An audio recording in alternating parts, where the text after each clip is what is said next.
daawadayaal waa barkad nuuriye oo idin kala soo hadlaya gudaha magaalada Laascaanood YouTube channel-ka naga daawanaysaan waa Nuuriye Media barnaamijka maanta waxaa marti ku ah Erigamo barnaamijkani waa barnaamijkani tijaabi codkaaga wuxuu qaadayaa heeso kala duwan oo fanaaniin hore leeyihiin iyo fanaaniin dhexe iyo kuwa dambe iyo kuwa isagu samaystaba Erigamo bal ugu horreyn ku soo dhawow Nuuriye Media waandhawahay barkado ku dhawaay Nuuriye Media aad baan u salaamayaa bulshooyinka halkan naga daawanaysa iyo dhamaantoodba ummadda Soomaaliyeed meel walba ku nool yihiin sidee u aragtaa barnaamijkani waa barnaamij aanu ka bilownay gudaha magaalada Laascaanood waana barnaamij aanu ku soo martiqaadayno dhalinyarta codka laasiga leh heesaha ku qaaday codkooda ku qaaday heesaha kala duwan barnaamijkan maadaama aad tahay qofkii ugu horeeyay lagu daafuro aadna tahay martidii barnaamijka sidee u aragtaa barnaamijkan horta ma sha Allah wallahi barnaamijku waa barnaamij wanaagsan waayo barkado wadaan eego bahdiinan meediyaha dhalinyaradan iminka soo kacaysay Soomaaliyeed wallahi wax badan baad u qabanaysaan waayo wad soo saaraysaan wad soo bandhigaysaan oo waxa Britannia waxay ku yeelanayaan adduunka iyo daafaca caalamka waji iyo face okay aad baad u mahadsan tahay fanaan waan kaaga mahadcelinaynaa waqtigaaga quruxda badan martiqaadka aad naga aqbashay inaanu kugu soo martiqaadno barnaamijka tijaabi codkaaga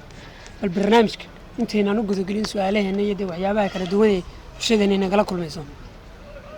maxaad barnaamijka ku furaysaa horta barkadow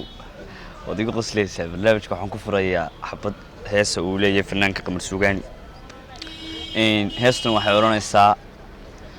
Yasmin sheeganu eege jawhar nuur loo iftay indayaha jeedaladiyo jalcada muqbinahay jannadii ifkeen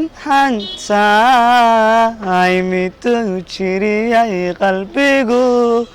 labtada diyan jantay keskiyo jildigiyo xiskay nafbanahay jooganool adiga kala jartayo Yasmin ku jecel macaan adiga nafbanahay jooganool adiga kala jartayo Yasmin ku jecel macaan adiga intaas lagu furayna dad waa heestii ugu horeysay barnaamijka runtii waxaan la dhihi karaa waa hees aan caadi ahayn bal heestan markaad qaadaysid madareen ahaan baad u qaadaa mise waqtiga waad sid ku raaxayso heestan baad kalifeen qaadid maya hortan fanaankan Qamar Suugaani wallahi horta waa fanaan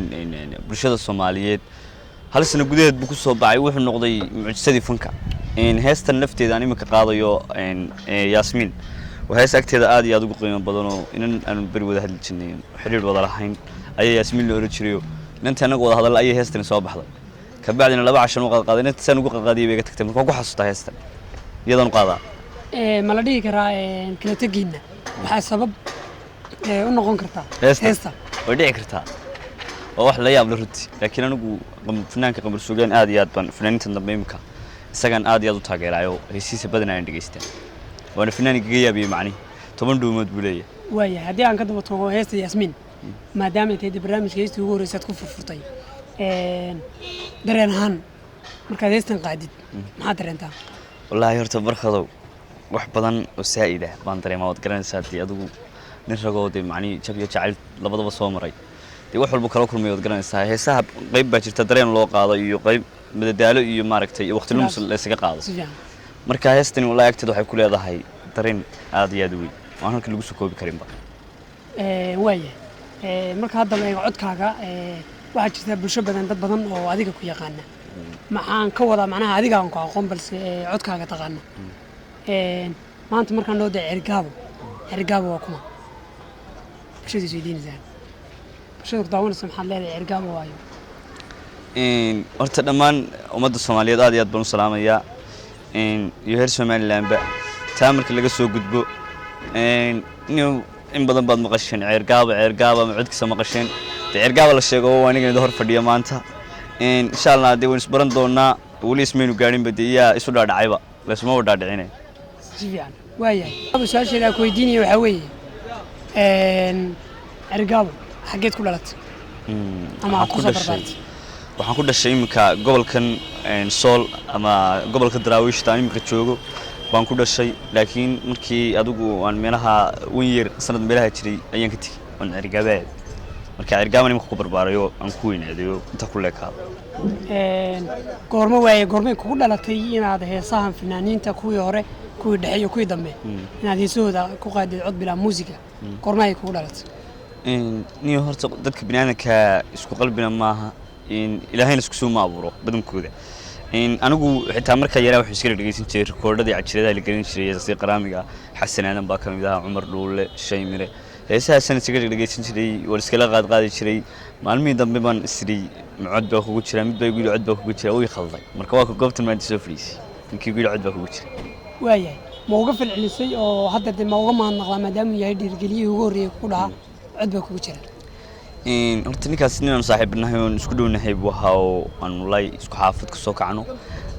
iyadoo ay sidaa tahay ilaa iyo hadda waan la hadlaayo isna way la soo hadlaa wuxuu igu yidhahdaa halkaa kaga seexay anna waxaan idhahdaa dee khayr un bay noqonaysaa insha allah waayahay sidaan wada ogsoonnahay badiba waxaad qaadaa heesahaad qaado waxay u badan yihiin kuwa qamar suugaani baraha bulshadana dee sidaan wada ogsoonnahay waxaa ka tahay caan ma jirtaa falcelin kaaga timi fanaankaad heesihiisa qaadid qamar suugaani si fiican may ilaa iyo hadda kama hayo falcelin isaga xaggiisa iga timi ama uu isagu ku samaynayo falcelin oo aniga macnii igula hadlayo laakiin insha allah way iska iman doontaa fanaankan anigu heesihiisa uma qaado wax la yidhaahdo bulsho iyo magaranaysaa shacab samaysi ninkan fanaankan wuxuu leeyahay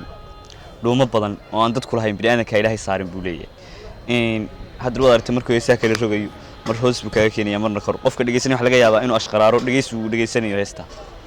marka insha allah way iska hagaagayaan heesta labaad ee barnaamijka aad ugu talagashay maxay tahay iyaduna heesta labaad waxa iskale fanaan heer Ethiopia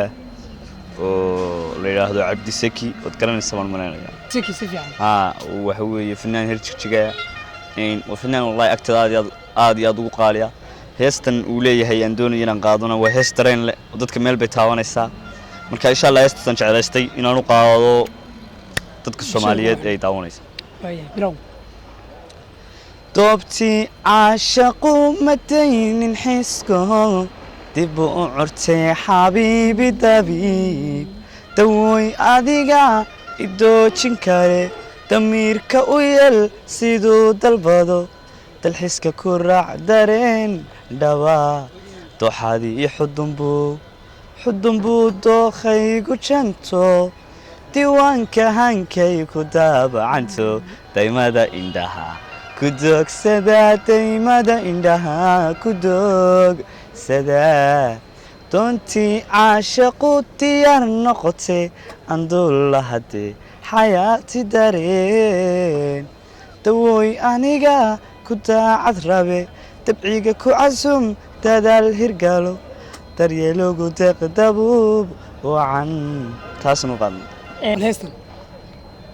dareen noocee ku leedahay niyo horta heestii aan markii dhaweyd aynu bulshada la wadaagaynay qamar suugaani Yaasmiin iyo heestan run ahaantii waa laba heesood labadu waxay leeyihiin laba dareen oo kala duwan heesta Yaasmiin waxaan u qaadi jiray qoftii aan ku sheegay aanu garanaysaa xiriir ka lahayn marka iga tagtay bay heestan inoo soo baxday markaasaan ka dibigay waa fiican waa laba heesood oo kulmay waa hadbaadkii weeye hadbaadkii waayahay marka barnaamijka uu yimaado waayahay bal heesta xigta su'aalaha waan dib dhiganayna ayaga maadaama taageerayaasha bulshada kugu xidhan ayaad u xiiseynayaan codkaaga heesta kale soo qabanaysa maxaa noqonaysa heesta kale waxa iskala iyadana fanaanka qamar suugaani oo jannada ifku waa haween agtooda lagu hodmaa daaril baa laga helaa ninkay hagar baxaan jidkii farxaduu hantiyey kayaan isku helan iyo qoys yareer lama heleen haddaanay haweenku jirin halyaygana way dhalaan hacoogana way ka bahan hafadbaas bay dhaalaan hogaaga intay dhaqaan gogasho ku hagaajiyaan ayay nafta ku horaan haweenku daryeel wacna waayahay heestana ma waxaan dhahaynaa waxay ka daba tagtay yaasmiin mise yaasmiin bay xusuus ku leedahay may heestan hablaha Soomaaliyeed dhankooda si fiican ayay wallahi xusuus aad iyo aad badan bay ku leedahay waayo mar waa hooyo mar waa walaalo mar waa xaas mar to iska garanaysaa waa xaalad marka waa xaalad haween فنان سؤال جعلك سيسكتين dadku waxay isweydiiyeen ninkan salaabaal ergaabo jacaylkiisa isku yeen horta xagga jacaylkiisa kuma fiicin jacayl ma sameyn qaysi leela jacaylka dambiin buu jiro kii yaasmiin kala dhaxeeyay isaga maxaan ku tilmaami karnaa kii yaasmiin kala dhaxeeyay kaasi wuxuu ahaa xubbi iyo jacayl waa kala labo ma waa kala labo waa kala labo ma dadkan u deynayna bulshooyin xubbi iyo jacayl soo kala saar mise ninkana macnaha arrintiisa qarsanayo wuxuu ceebastirnaa maadaama yaasmiinna ina daawanayso يا محل هذا أنا أقول هن لي هيدي حبي يقل قاعد دي وحش دمه إنه هو حبي إنه هو شعيل لبي أنا وحنو كلا نفهمت هذا إني لبيين واي محي سديك شعيل كقف بنيانك هودر ترى قف بنيانك شعيل كله عمره من ولاده ما قرأتي حبي يقولوا كدوم يهودي حبي يقول اسك حارة يروم مركز شوكته يوم با لقى قضاء السنة شعيل له وحوين وتقرن سواقي قيسيو ليدي قط كل جاي مركانو كا وحنو قلنا شعيل كان هذا وحنو قلنا حب مركا شعيل كم يدردرين ما يدردرين والعاف ما قلت يدردرين ماي بس كلا ها كل أنت تسا قاعد يزيد عد كنتي وكجرو لونتني وكدردري دونا ما دام هوين بدن يدي كسر يرنا يعني عد كذا وياه إن شعيل كلمة شعيل ويكشرشر السامل بكو حرنا سكسو بحميس ولقى وحنا ذلي ودين دقيقة قبل ولقنا شعيل ميدا قرصتين مو يعني مكاوكا كوي هراي maxaad iyagana ka leedahay heesii hore kuwii hore hees u leeyahay la foole oo aad iyo aad u macaan ayaan Soomaali weynta la wadaagay sida dabacsanida hadalkiyo deganantu inay yahay waa waxa dareenkiyo naftada macageliye kaga doortay qayrka dugsi dhaxanta celiyo hunoy dawadayday tahay adigoo daldheer jiran laska ka dareema aqoftay waan ku jecel halkaas bari yasmiin wey kale barnaamijkeena maanta waxa xamaasad yeelso yasmiin ya maadaama heesyada ka hadlaysa inuu ku bilowday waaya ka nuuriyahan isaad qadaan hees ma jecel فنان الآن يزيد بدن كوسو قاضي بهذا ده هذا الموج وحكوا قد الرأي مسال سنة سنة حكوا قد مية يسوونه يزيد والله سال سنة وفنان يرو هسيس ما دام تقولين عيد قابتين هسيس بدنا وهي صدرين له بدنا دي وفنان عدلو بنو أنا ودقنا نسوي فنان كعد كوي معنا سفعان مركا أنا جو كلي بحلا وتلا قلي قبل سوقاني لكن هذا شعر ستين سال سنة كو قاضي وانقرت وياه لكن يسترجع هذا البعض قمر سوقاني واحد جرتي يسبب ضنون ديسيس وكلا عددكم بدل زين وانو إيماني يسرع برسالة سنك يستعرضوا شعلان الله يدينا نلو دايس مدام أنا فينا بسوق بصدي بالسودة واي حس اللي هذا أبو حرد كابورني أنترا واي أنترا وبلاونا وأبو حرد كابورني إلى سوية من كيف تيشي وأعوذ بالله حد دقي أرقيد وان أشخراري قروح ذو إلى كويل هامي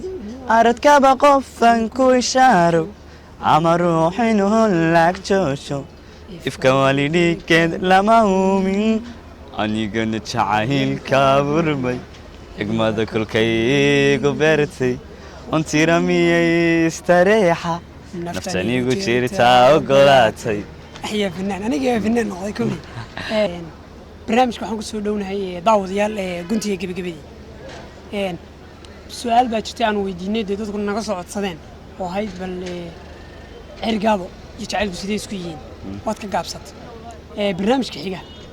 أيان إذا كسر مرتقى هذا دونا إن شاء الله سؤال كله وعدي أتشعل ستانين عن سؤاله كدونا عن ويدينه كومنتي قد نقول ريبسال وياه waxaan ku dhownahay guntii iyo gabagabadii barnaamijka martida maanta iyo tijaabo codka waaya heesta ugu dambaysa aad barnaamijka ku soo xidhayso maxay noqonaysaa waxaynu ku soo afxidhanaa fanaanka la yidhaahdo qamar suugaani waan gartay heestiisee hees macaan uu isagu leeyahay oo la yidhaahdo heesta waxaa la yidhaahdaa malabo waan gartay malabo waayahay malabo maxaad ku jeclaysatay inaad codkaaga ku qaadid oo iska jeclaa iska jecesha fanaankani goonni buu ku yahay waana kuu qaas waayahay bilow malabo quruxdaadiyo muuqa indhahaa ku mashquula midabkaagiyo jaha qoraxkaaga masayrtaha malaboy ka sidaada niyada ka mabsuuda nabdigaada mulkidaale kama maarmo agtaada hamid haweenka mas-uulsan hani waygu munaasiibo hinankumahana ayo dadku waa ka maqraatiye sidaad ii sheegtay baan ka garto waxaa istiri malaa wuxuu soo wataa hay fanaaniinta Soomaaliyeed weyn fanaankee gaasho anigu kuwii hore musku wadamo dooqaaga adiga dooqaaga aniga dooqaantayda fanaaniinta haddeer mise fanaaniintii hore waxaa iskaga darin kala dhig kuwii hore meel kuwan dambe Soomaa fanaaniinta dambe waxaan ugu jeclahay fanaanka la yiraahdo qamar ama maxamed wardi waay halka waa ka salaamayna aad iyo aad waay maxaad ku jeclaysatay fanaanka maxamed wardi run ahaantii fanaaniinta kale wuxuu leeyahay mucjiso aad iyo aad u weyn oo aan fanaaniinta kale lahayn ninkanna waa nin sidiisaba u dhashay furfurnaan dabeecad wanaagsanaan garanaysaa bulshada si wanaagsan ula noolaan kara fanaaniinta qaar baa jira haddii aan halka ka sheegi karin oo iska dhaadhicintooda badan tahay hawlahooda madaxa ku duubanaya ma garatay marka ninka maxamed wardi waa nin wanaagsan hadda fanaaniinta qaar baa jira wallahi dad kor ku ciidan ka qabanayna marka isagu qabashay iska daayay wax laga yaabaa inuu fariinta kaga soo horeeyo inta aad ugu dhigin waxaan dhihi karnaa waa fanaan bulsheed waa fanaan bulsheed media Nuuriya Media iyo cameramanka gacanta dahabi gaali in Khalid iyo dhamaan Nuuriya Media aad iyo aad baa idin salaamaya waxaan idinkaga tagayaa diiwaad baaragtaano dhalinta Soomaaliyeed bado halgamaysan oo heerka maanta aad maraysaan wallahi waa heer wanaagsan waayo waxaad rabtaan qof guriga ka xidhnaa inaad soo saartaan qof talent la ka dhigtaan taana qof walba wax hormari kara bulshadiisa iyo dadkiisa qofka hadii bulshadiisa dadkiisa ka sii jeedaan isna meel la gaari maayo marka wallahi waxaan idinku mahadnaqo idinka maba halkan baad mahadin dhugma soo koobi karo runaantii waayahay aad baad u mahadsan tahay fanaan waa kaaga mahad celinaynaa sidaad nooga aqbasho codsigii ahaa inaanu kugu martiqaano barnaamijkan maadaama uu yahay barnaamij aan daah furnay oo hadda ugu bah barnaamijkana kolley wuxuu kusoo dhammaanayaa xiiso maxaad leedahay qataniyo dadweynaha xaggooda maaragtay aad baan ugu garanaysaa uga yiri raagaa intaan barnaamijkan waxaa isaguna qayb weyn ka qaatay oo dhanka kaamirada Khalid oo ah jilaag weynaa dhawaan isagaan ku casuumi doono barnaamijkan isagana halkaas aan uga mahad celinaa aniga iyo fanaankuba idinkana waxaan kaga tagnaa salaamullaahi calaykum waraxmatullaahi tacaala wabarakaatuh sidaa iyo saragti dambe oo xiiso leh